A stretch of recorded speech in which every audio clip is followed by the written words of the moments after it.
मेरा प्रणाम। और मेरे जितने मुताबिक बहने भाई जो भी मेरे साथी सामने हैं, इतनी गर्मी में आप लोग इतनी पेशेंस के साथ यहाँ पे बैठे हुए हैं।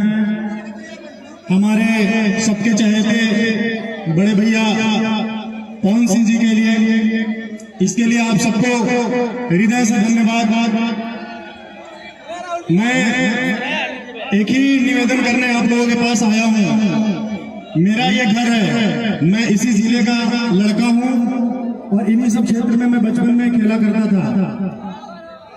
लेकिन पिछले 15 साल से सबसे ज्यादा क्रिकेट मैं काराकाट लोकसभा में ही खेला हूँ।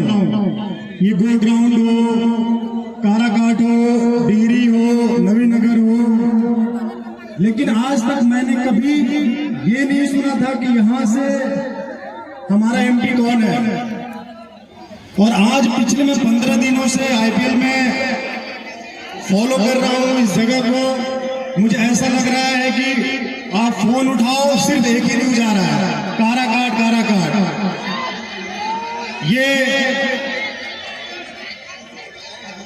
ये आप लोगों का ही देन है कि आज ये काराकाट पूरे इंडिया में चर्चा का विषय है।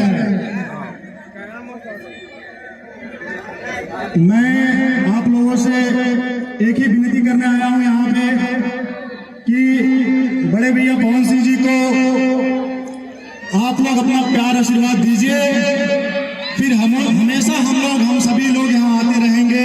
जब ऐसे लोग चुन के जाते हैं तो ऐसी जगह के बारे में चर्चा करने में भी मजा आता है।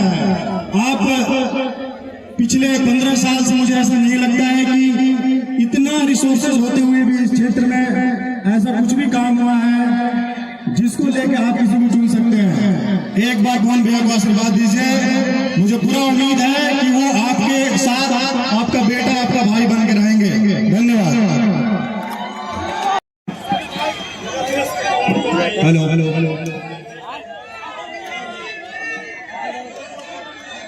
थोड़ा सा शांति बना लीजिए।